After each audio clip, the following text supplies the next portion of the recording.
को powered by Vimal. Vimal बोलो जुबा केसरी. सचिन अय्यर आपल्यासोबत आपण त्यांच्याशी बोलणार आहोत. आजचा दुसरा दिवस आहे पावसाळी अधिवेशनाचा. कशा पद्धतीने घेणार आहे, कारण आज अर्थसंकल्प पण आहे, सर्वसामान्यांची अपेक्षा पूर्ण चांगलं आहे आणि अशीच अपेक्षा आहे की राज्यभरामध्ये चांगला पाऊस येऊ द्या. आणि आज तुम्ही बघितलं असेल की दुसरा घोषणाचा पाऊस पण देखील 2 नंतर पडणार आहेत आणि त्याच्याही बाबतीतली उत्सुकता जसं महाराष्ट्राला तर आम्हाला पण आहे, पण कृतीतून किती होणार आहेत त्याला कारण असं आहे की गेल्या बजेटची प्रोव्हिजन केल्यानंतर देखील अजूनपर्यंत ते पैसे विभागाला मिळालेले नाही आहे. आणि विशेषतः शेतकरी असेल किंबहुना वेगवेगळ्या योजना असतील त्या योजनेला पण अजूनपर्यंत प्राप्त झाले नाही आहे. आचारसंहितेचा निमित्त देऊन पण देखील मोठ्या प्रमाणावरती जे इन्फ्रास्ट्रक्चरसाठी सुखसुविधासाठी पण जे निधीची तरतूद केली गेली त्याचंही काम अद्याप सुरू झालं नाही. आणि तुम्ही बघता की हे 1-2 महिने पावसाचे आणि उत्सवाच्या राहिल्यानंतर पण कशा प्रकारे हे जे निधी लोकांपर्यंत पोहोचणार आहेत. म्हणून फक्त घोषणाच होतील आणि आम्ही या सर्वकडे लक्ष ठेवून आहोत आणि याची चर्चा विधानसभेमध्ये आणि परिषदेमध्ये आम्ही करू. ऑलिम्पिक खेळाडूंनी बंड पुकारले, म्हणतात की आम्हाला नोकऱ्या मिळाल्या नाहीत, आझाद मैदानात आम्ही 27 तारखेपासून उपोषणाला बसू.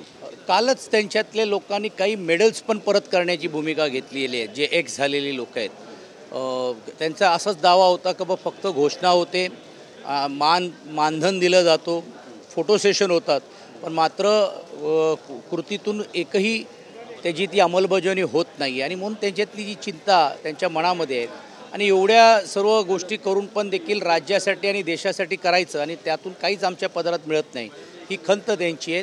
आम्ही विरोधी पक्ष नेते आणि सर्वजण आमदार त्यांची भेट घेणार आहोत आणि त्यांच्याबद्दलची पण देखील जो त्यांचं जी समस्या आहे ते परिषदमध्ये मांडण्याचं काम करणार. उद्धव ठाकरे यात लक्ष घालतील पक्ष म्हणून आम्ही घातलेले आहेत, विरोधी पक्ष नेत्यांनी तर ऑब्व्हियसली पक्ष म्हणून ते पण त्याच्यामध्ये घालतीलच. आणि कालच तुम्ही बघितलं असेल की पत्रकार परिषदेमध्ये पण देखील ज्यावेळी याचा सुतोवाद झाला, मग पोलीस भरतीच्या बाबतीत असेल किंवा जे मेडल प्राप्त झालेले लोकांना देखील नोकरीच्या बाबतीतलं असेल त्या सर्व गोष्टीचा त्यांनी समाचार घेतलेला आहे. काल मुख्यमंत्र्यांनी उद्धव ठाकरेंवर टीका केली, म्हणतात की घरी बसून काम करत होते आणि त्यामुळे सगळं. ही टीका जुनी झाली, कारण हीच टीका करून ते लोक गेले होते लोकसभेमध्ये आणि लोकांनी दाखवलेत कोणला कोण घरी बसलेले. नक्कीच आज ज्या पद्धतीचं वातावरण सध्या वाटतंय, मुख्यमंत्री आणि देवेंद्र फडणवीस एकाच लिफ्टमधून गेले, बरीच चर्चा काल त्याबद्दलची झडली आणि चर्चासुद्धा झाली या बंद लिफ्टमध्ये असं सुद्धा म्हणतात.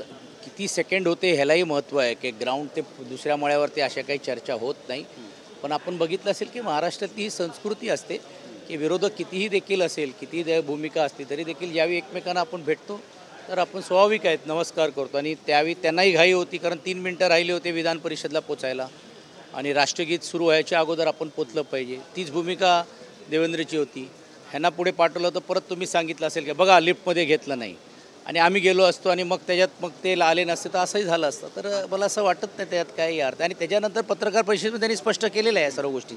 महायुतीमध्ये अजितदादा नकोसे झालेत असं वाटतंय का, कारण ज्या पद्धतीची विधानं त्यांचा अंतर्गत प्रश्न आहे. तुम्हीच बघताय कालपासून त्या दोन्ही बाजूचे प्रवक्ते, दोन्ही बाजूचे लीडर्स, काल सुरेश दर्शनची पण भूमिका तुम्ही बघा, बीडमधला झालेला निर्णय तुम्ही बघा, तर या सर्व गोष्टीच्या नंतरच समज आपल्याला स्पष्ट होते की कोण कोणला नको आहे असे वाटतं. मुख्यमंत्र्यांचे पोस्टर्स लागलेत बुलडोजर बाबा म्हणून, पुण्यात जी कारवाई केली त्यानंतर. फक्त भिंत तोडल्या म्हणजे बुलडोजर होत नाही आणि एका ठिकाणी केलं म्हणून ते होत नाही. ती कारवाई कडक रीतीने करायला पाहिजे आणि ती कारवाई अंतिम स्तरावरती का होते त्याच्यावरती बघायला पाहिजे. पण फक्त देखावा करून पण काही गोष्टी होत नाही हे यूपीच्या जनतेने पण दाखवलेलं आहे. आमच्याशी बोलल्याबद्दल. कॅमेरापासून योगेश गुरवचा, गिरीश गायकवाड, TV 9 मराठी, मुंबई. को पावर्ड बाय विमल. विमल बोलो जुबा केसरी.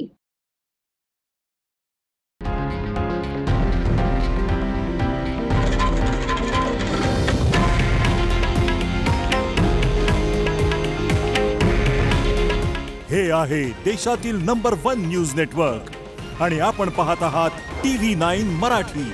काळजी तुमची, हित महाराष्ट्राचं.